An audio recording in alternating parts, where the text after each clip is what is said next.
Như vậy là tiếp tục quả bóng của đội trưởng Thiên Một.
Là ngày Quốc hùng ngày Vua Trường Châu năm 2022, toàn đảng toàn dân thi đua rất là nhiều thành tích, mừng đất nước có nhiều sự kiện của dân tộc, mừng đất nước có nhiều sự kiện của dân tộc. Ngày 30 tháng 4 năm 1975, ngày miền Nam hoàn toàn giải phóng, kỷ niệm ngày 1 tháng 5 ngày Quốc tế Lao động, ngày 19 tháng 5 ngày sinh của Bác Hồ vĩ đại của chúng ta.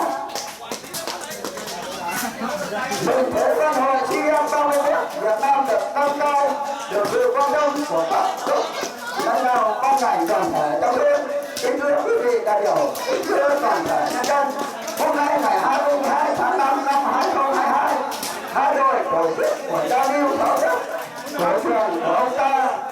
Xa xưa cho đến nay, ai ai cũng có quyền vui chơi tôn vinh những thao thức không thể mai một mất đi. Môn thao thức ở cổ trường là sân chơi cho mọi lứa tuổi thanh thiếu niên, là chỗ vui chơi giải trí, thể dục thể thao, rèn luyện sức khỏe, văn hóa xã hội ngàn ngàn. Trong mỗi pháo thủ phần thi đấu hết mình phải đoàn kết, phải tuân thủ các quy định của hai đội đã đề ra, phải mạnh mẽ vô tư trung thực. Sau đây tôi thay mặt cho ban tổ chức những tuyên bố của giao lưu thao thức của hai đội thôn 11 xã Tân Hưng và thôn Tình Thương xã Nghĩa An. Thôn An Cư xã Nghĩa An được bắt đầu. Lên học qua các một roi được báo.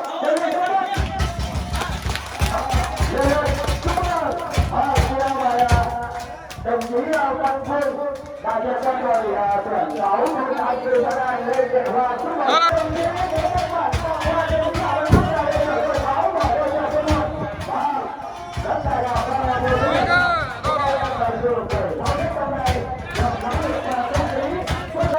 và có theo một tiếng pháo đầu khai mạc, xong rồi chúng ta sẽ vào giao lưu. Tất cả anh em cổ vũ cho đồng chí Quảng theo và báo trên đó nhá.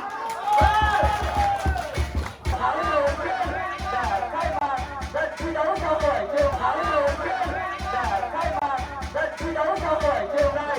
Hôm nay chúng ta đúng rồi, đây là tầm đây tất cả các cầu thủ.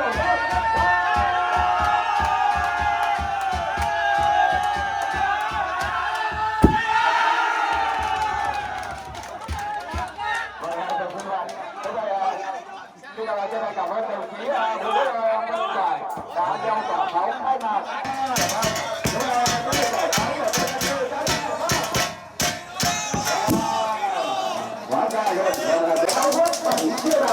Hai nhau 10 nữ và hai bên lên lên phần thưởng 11 thông báo này tôi đã thông qua các bạn.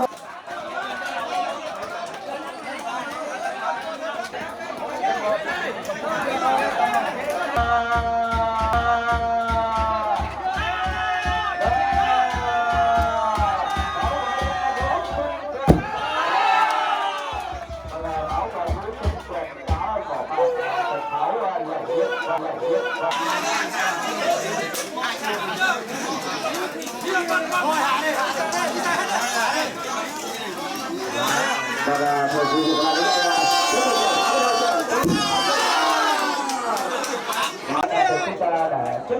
vụ của bạn mấy thước gì vậy? Con này 75 76 rồi.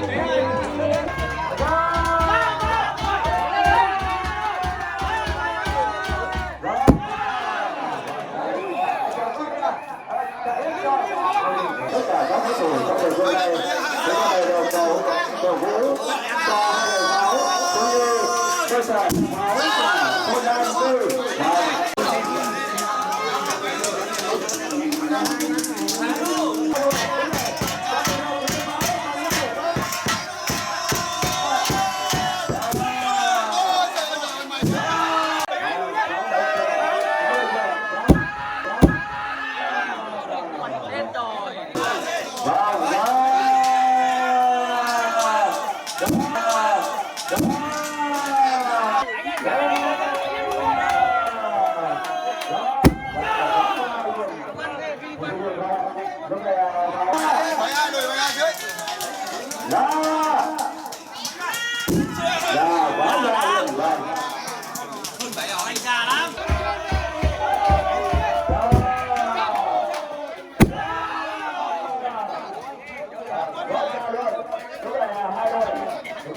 Phải nhâm chơi 75 tùy đây. Phải nhâm chơi 75 tùy đây. 75 tùy đây.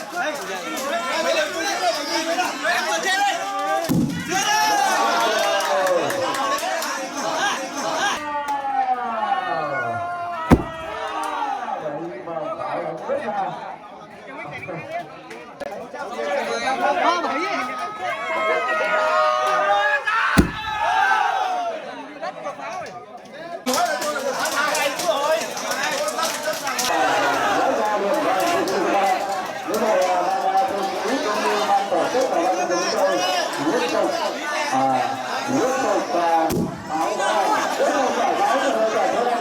Năm pháo đầu của đội tuyển Thôn Nam Cư được 37 phút sau.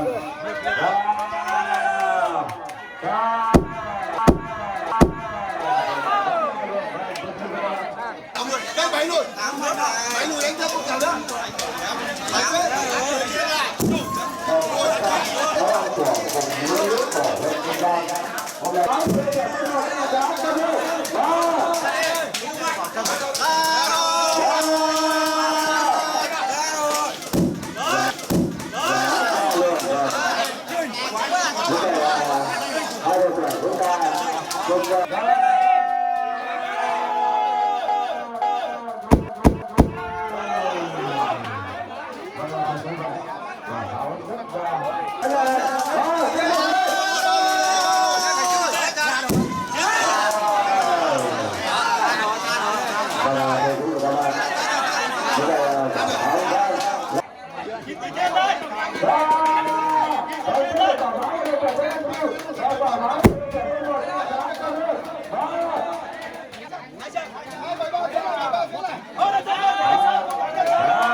Thank you.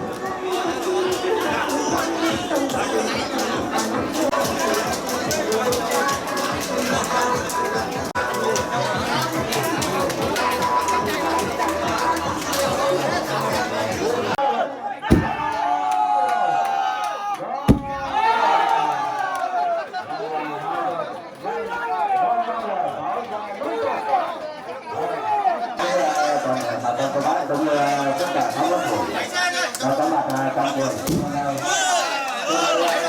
ขา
đừng tay đừng còn mấy chứ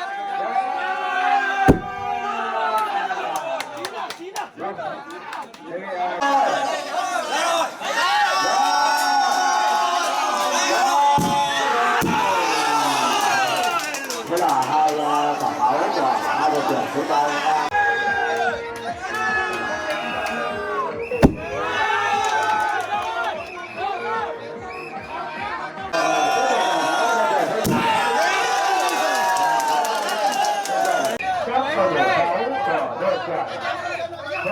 mấy luôn đây mấy luôn đây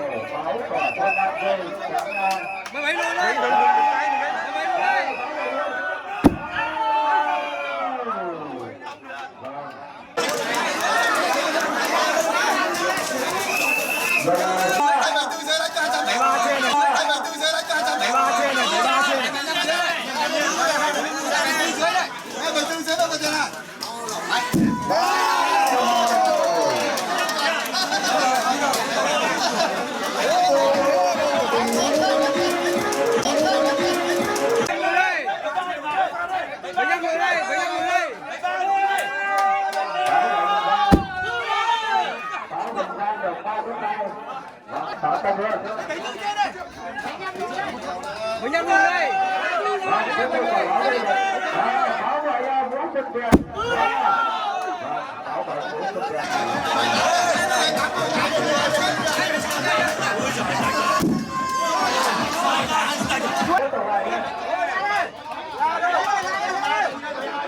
Phải lui đấy, phải lui đấy.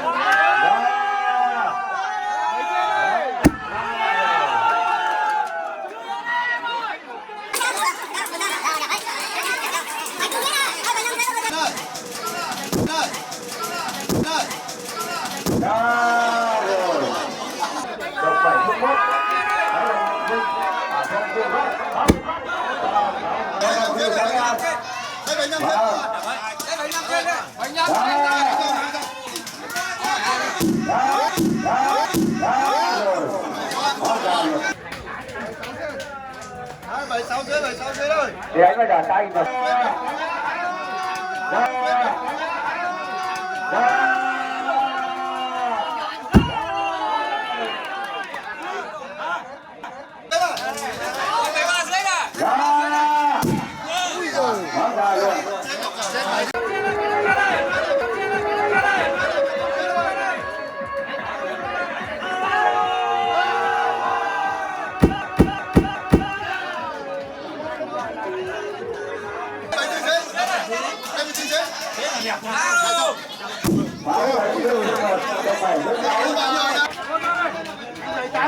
Nó này trên 8 rồi.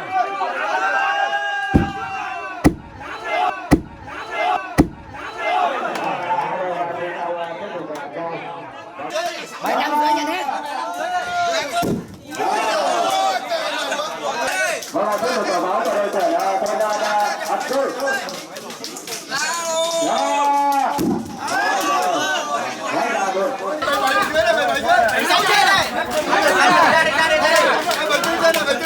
Này, 10 tôi trên đây.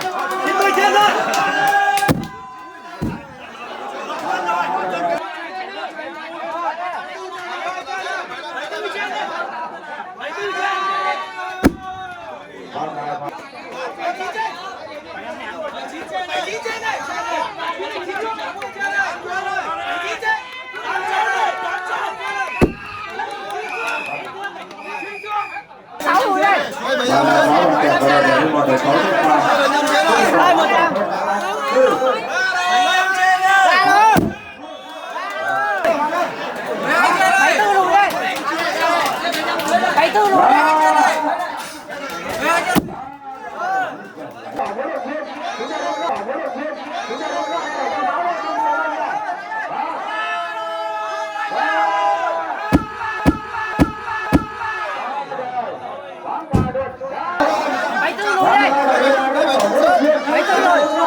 Bảo Thanh Xuân được 3 tháng 4. Bảo được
đây vào đón dưới.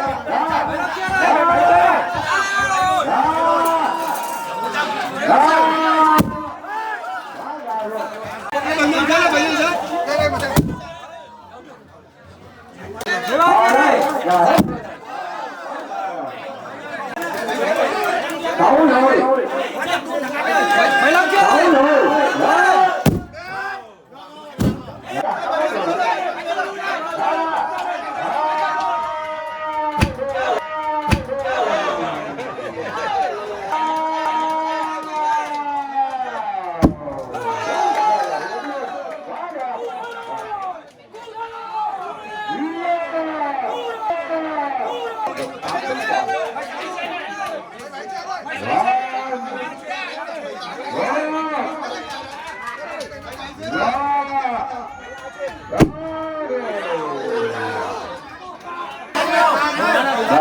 Sáu rồi. Được tổng thứ 2. Còn đó là đây. Chúng ta có lại bắt đầu cách nhận thầy thưa quý vị các bạn bóng rất ra. Mà chiến là đánh chống lên giờ lại chống rồi. Chiến là chán là chống rồi. Đó. Không làm.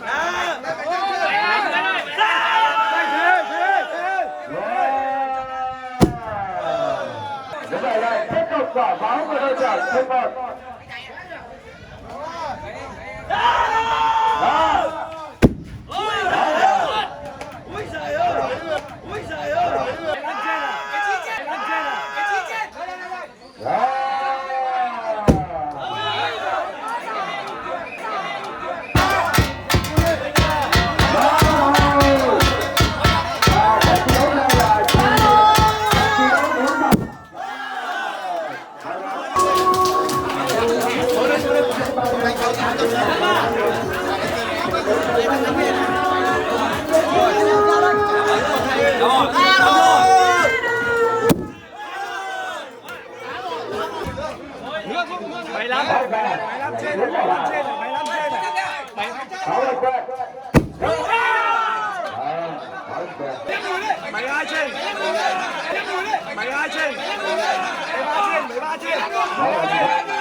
Theo bình tĩnh vào, bình tĩnh vào.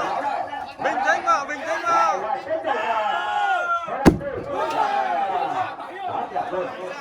Rồi đây là quả bóng của đội trưởng. Bắn ra, đó. Đúng rồi đấy.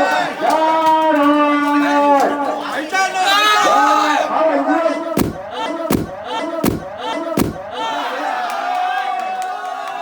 Riêng cái pháo này cứ ra thôi.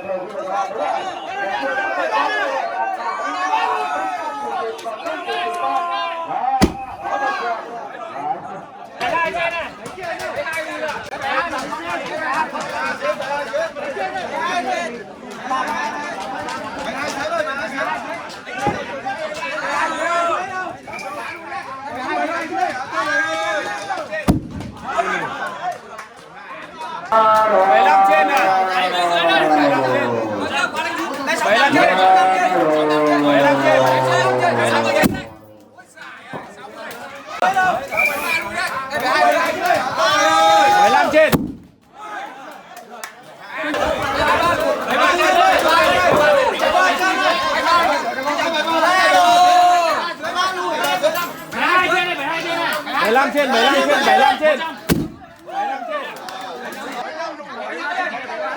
Vâng, tay mỏ.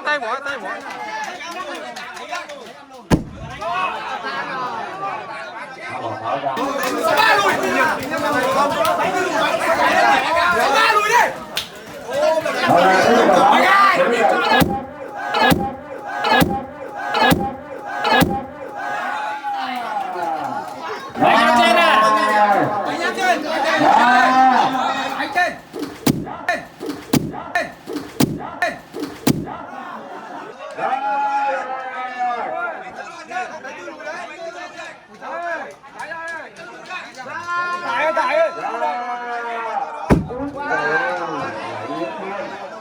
Tay đừng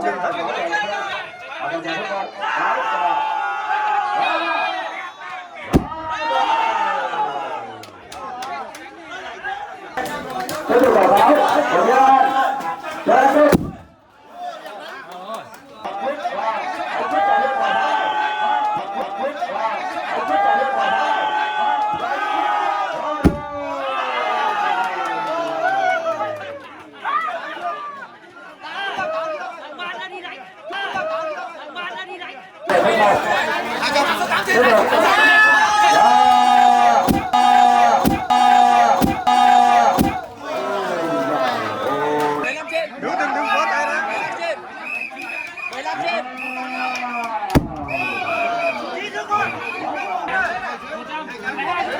đừng thay đừng không đấy.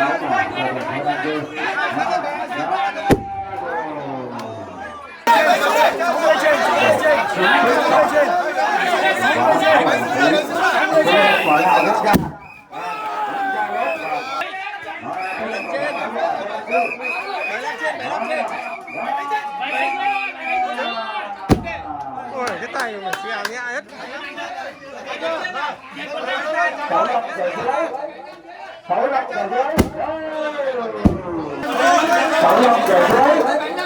Sáu lọc về dưới.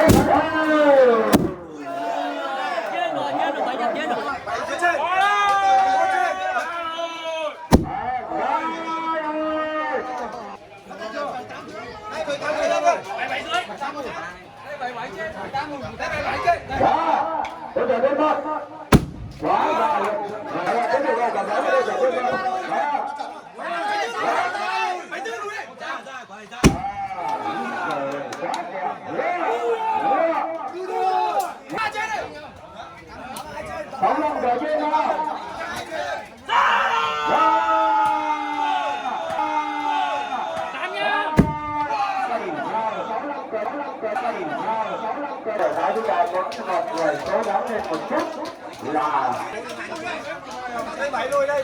Chạy ra đây.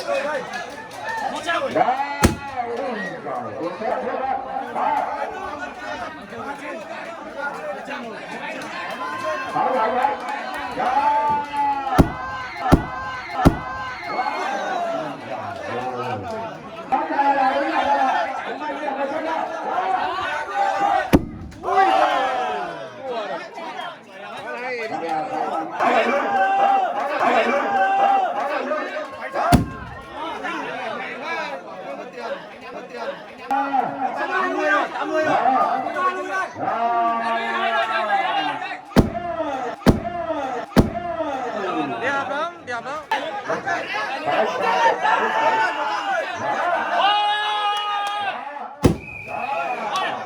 Đẹp ở đây.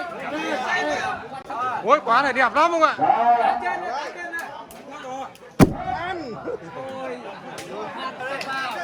Đẹp rồi. Đẹp rồi.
Cái này hơi bình tĩnh vào. 15 cờ trên. Bình tĩnh vào.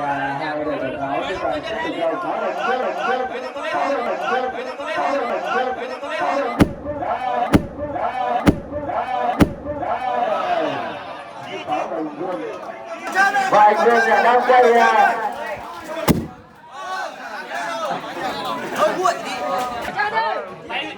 Bài mốt trên này. Bài mốt trên. Bài mốt của em. Bài mốt trên này.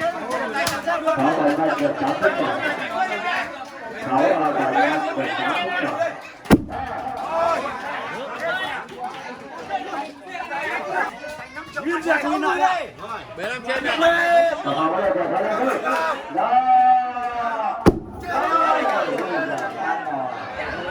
Tám lùi đây. 7-8 lùi.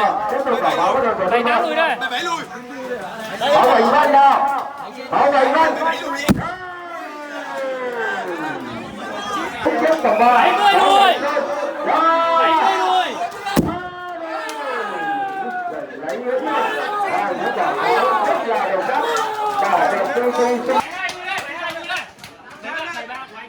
Vâng là bảo vệ Xuân được bắn xuất năm. Vâng, bảo vệ Xuân.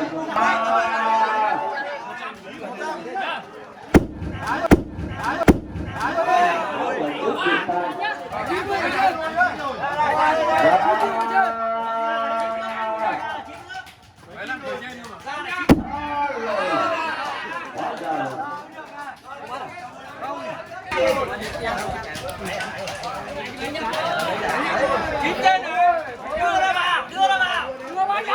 Anh đâu rồi. Hôm nay 75 cờ trên đây. Quăng ngoài ra. Ăn thôi. Rất điểm. Chết rồi. Ta nào. Không được đánh. Hiến răng vào. Hóa ra bảo vệ Xuân.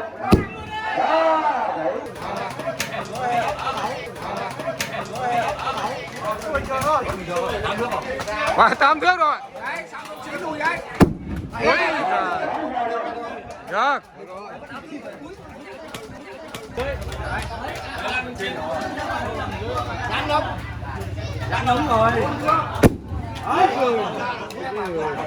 Không, cái này phải 9 thước đấy. 9 thước, 9 thước.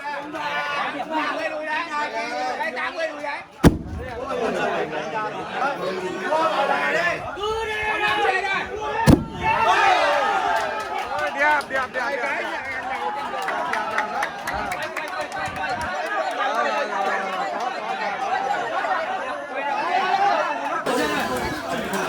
Qua bảo là đây. Cứ đi rồi.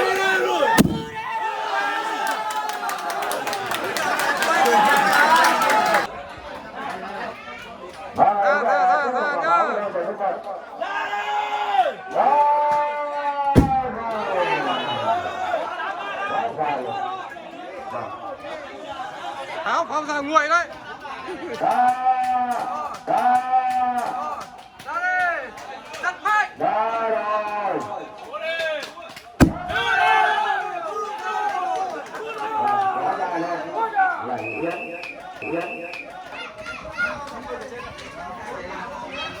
Tiếp tục vào.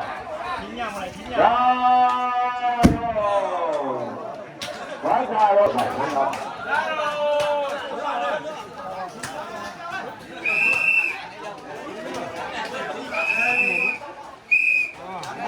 Và là tiếp tục vào áo rồi cho chúng ta áo bánh qua.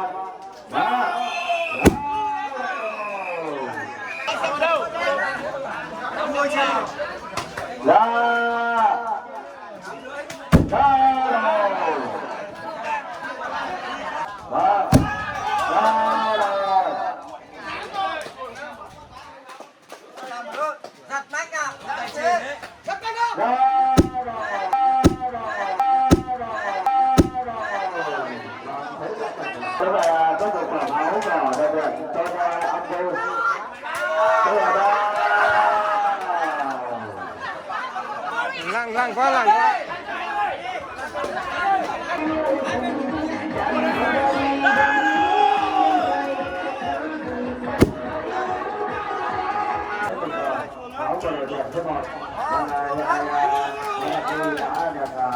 mà sẽ thảo của mình quá quá cao luôn.